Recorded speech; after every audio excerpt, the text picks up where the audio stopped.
The Switch 2 launch is over. All right. And I mean it officially. It's actually completely done. And what do I mean by that? I mean, there was a hype for about 2 days for the Switch 2. Okay. Everyone ran out and got their Switch 2s, or their Switch 2s got delivered. They installed Mario Kart World. They played it for a day or two. And then over this weekend, everyone sobered up. All that buzz that everyone had, that day one hype, Switch 2 excitement, fizzled out. And then people realized, oh, this is Switch 2. Let me take a look at it. Kind of looks like the Switch. It kind of feels like the Switch. Huh. Well, I played Mario Kart. Let me see what else I can play on there. What? Where are all the games? I love it. How about the doesn't even matter me, right? One game. I don't know why. I bought a Switch 2 with no games to buy. That's it. There's nothing on here.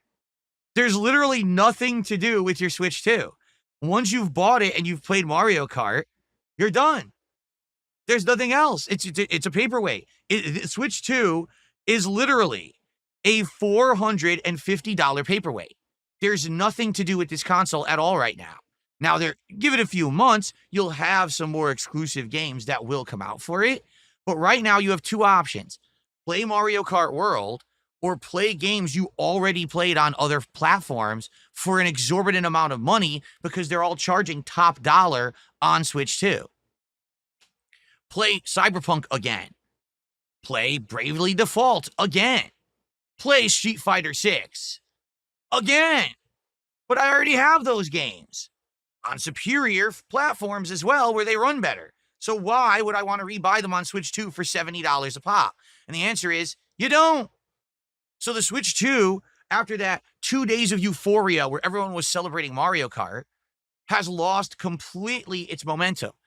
After this weekend where you had Summer Game Fest, now Xbox Showcase, people stopped buzzing about it.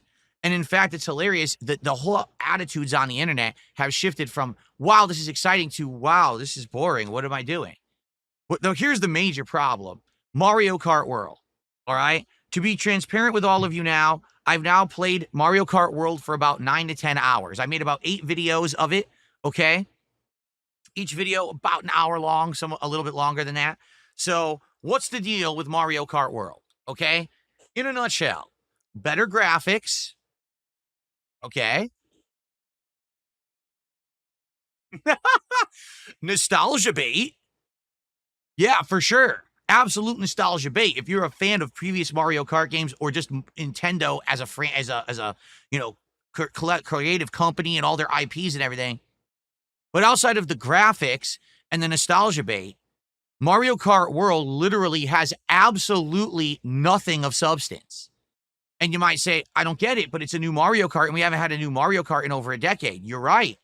And Mario Kart World did absolutely nothing to innovate or add anything new whatsoever to the franchise. It's exactly the same. I mean that. It literally is the same as previous Mario Karts. There's no new added spin, no new way to play. It's the same exact game. Okay? Thank you, Dimitri, for putting us on the front page of Kick. I appreciate that. Now's a good time, actually, for that as I begin to talk about Switch 2 and Mario Kart World. Excellent. Thank you, Dimitri. Okay, so, FYI, Mario Kart Worlds only has exactly the same amount of tracks as every previous Mario Kart and nothing more. It's 8 circuits of 4 tracks, so 32 tracks. That's it. They didn't add anything new. They didn't say, hey, because we're charging you $80 this time, we're going to add more content. Absolutely not. It's exactly the same amount of content again, okay? There's no actual new controls or anything to it. It's exactly the same. It still implements all the things from previous Mario Kart. So, for example, when you're doing an aerial trick, you can either press the trigger or you can wiggle your Switch to do it however you want to do it. But there's nothing in there at all that's innovative or new or different. When you go to the open world, which is supposed to be their selling point, right? Oh, there's an open world in Mario Kart now. Wow, that's amazing. It's completely devoid of any kind of energy, character, and point. You think as soon as you join the open world, it would be like, welcome to the open world of Mario Kart. Here, you can complete challenges, which will earn you unlocks. There's a, get this and unlock a secret area and do this. Nope. They just throw you into the open world and say, well, just mess around. What do you mean? What am I doing? What's the goal? Why am I here? You figure it out. Well, I bought your game. You tell me what I'm doing. No, you figure it out. Oh, okay. So as you start to explore the open world, you actually realize there's nothing in it. It's just a bunch of pointless challenges where you do, grind on this rail and collect coins. Okay, complete the challenge. What did I get that for? Nothing. Oh, look, there's 5 hidden question mark things to drive over. What do you get when you find them all? I don't know. So why would I do it? If you can't spend 5 seconds to explain to me why I need to explore your open world, why would I care about it? Nintendo couldn't even bother to do that. Like, don't even tell me what's fun about this new feature. Thanks, Nintendo. So what ends up happening is it just becomes a hub. While you're doing the online play, the open world is a hub that you just endlessly drive around while it's matchmaking you for online matches. And you'll occasionally find things, and maybe you'll do a thing here or there, but it's just not special. It's boring. It's literally incredibly boring. And that's their new thing that they added for Mario Kart World. When you talk about the online play, they've completely ruined the races. How? Because there's no more circuit or even set of races. It's just individual one-off races. So no race feels like it's actually important. There's no ranking system in the online play of the game, which is hilarious. Every other game now that has competitive online play has some kind of a ranking system where you tier up, right? You could go to different levels. Oh, you're a rookie, then you're a master. Oh, you're gold or silver tier or whatever it is. Not Mario Kart World. They couldn't be bothered with that. Instead, you get a number that you either gain points or lose points depending on how you place in a race. And it's just a number that means absolutely nothing. You get nothing for it. You don't really show up anywhere. No one's going to celebrate if you're the best Mario Kart player because you have a high number in single races. No one cares. So ultimately, all your online play is for nothing. Now, there are 3 online modes. Single race, which is literally you drive around in the open world waiting for it to matchmake. Then you get in a race and you race, and then it's done, and you get points or lose points. And then you're back to the open world sitting around waiting again for the next race, and then it just endlessly does that. Like I said, there's no circuit, there's no overall winner, there's no pedestal, no one's awarded a trophy, nothing. You just do it for literally no reason. Like, there's no point to it. It's stupid. The way that they've designed it is flawed, okay? Then you've got battle mode, and battle mode also is awful. Battle mode is a throwback to SNES Mario Kart, where you're in a very small arena. My hair's all screwed up today. You're in a very small arena, and in that arena with all these other players, you have balloons and you have items. And all you do is you drive in a circle, grabbing items and hitting other players with them until their balloons are gone. Done. Now, this was cool during the era of SNES because it meant multiplayer on your SNES, and it gave another spin to the game. Today, Mario Kart's about racing, and the battle mode is boring as hell. Like, I played it a couple matches. I was so bored to tears, I never booted it again. The one hidden gem in Mario Kart World is Knockout Tour mode, which actually is the one new thing that's in the game. So what is Knockout Tour? It is an elimination-style race of 24 players. At first, there's all 24 racing through a map to a goal. When the first 20 qualify, 4 get knocked out. Now only 20 get to continue to drive. And the good thing about Mario Kart World is they made all the courses connect. So now you can keep driving and connect all these different courses together, keep eliminating 4 more at each checkpoint. And it's actually quite exciting. It's invigorating, and it's very, very fun. It took me a while, but I finally won one of these matches, and it was super cool. It's probably the only mode I would ever go back to in Mario Kart World, because listen to this. I beat the entirety of the game, all 32 courses, at the highest difficulty of 150cc in one sitting of 3 hours. I unlocked all of that in 3 hours. Done. Okay, let me go online. Well, single race mode sucks. Battle mode sucks. Ooh, Knockout Tour is fun. So I ended up playing a couple hours of Knockout Tour. So overall, I made 8 videos, like I said, around 9 hours of Mario Kart World. And there's literally no reason for me to ever boot it up on here ever again unless they add more content or if I feel like I want to play the Knockout Tour mode for an hour or two for some fun online play. But outside of that, the game's done already. And that's the flagship launch title they put on Switch 2. They didn't give you a 20 to 30 hour Mario Odyssey. They didn't give you a 40-hour Zelda. Hell, they didn't even give you a fun 10 to 15-hour Donkey Kong. They gave you a 3-hour Mario Kart, and they sold it for $80, telling you that was the system seller for this $450 paperweight.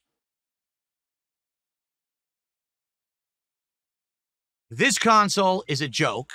It does not innovate whatsoever. Taking this controller off magnetically and using it as a mouse is not innovation. You can have a mouse right now on your PC or console. That's not any added value. The fact that they've caught up with other consoles and now can do 4K is not innovative. It doesn't give added value. It's just playing catch up. This thing is a ripoff.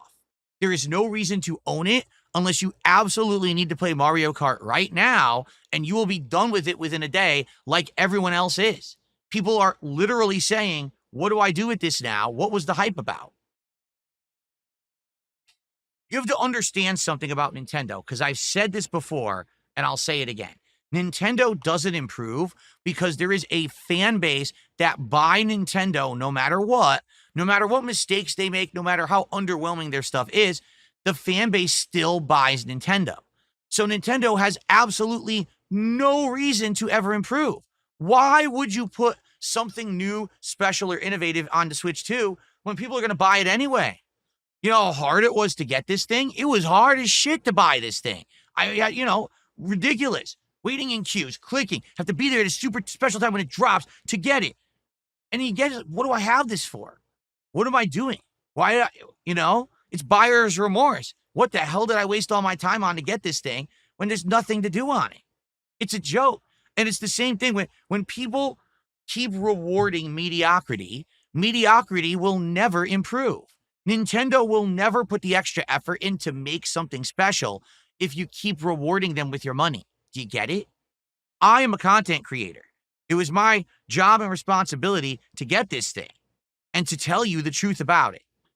But everyone else who ran out and bought into the hype is now feeling it in their wallets. Damn, I just dropped all that money and I got nothing to play on this thing. I don't want to play a game again. I already played on something else and spent $80 to buy it. What a ripoff. Well, then why'd you buy the Switch? Why? Why did you get it? It doesn't seem to make sense. It's just really weird that people buy into this bizarre hype.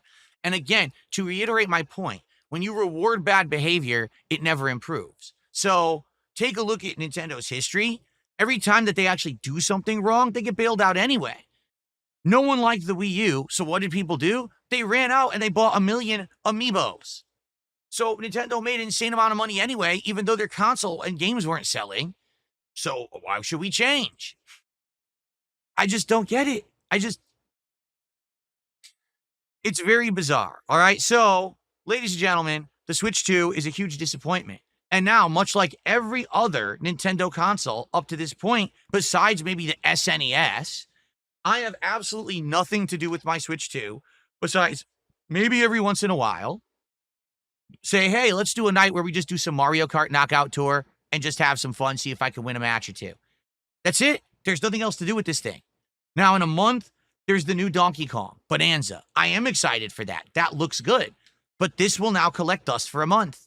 I have nothing to do with it. It will sit around, pointless, complete waste of time and money.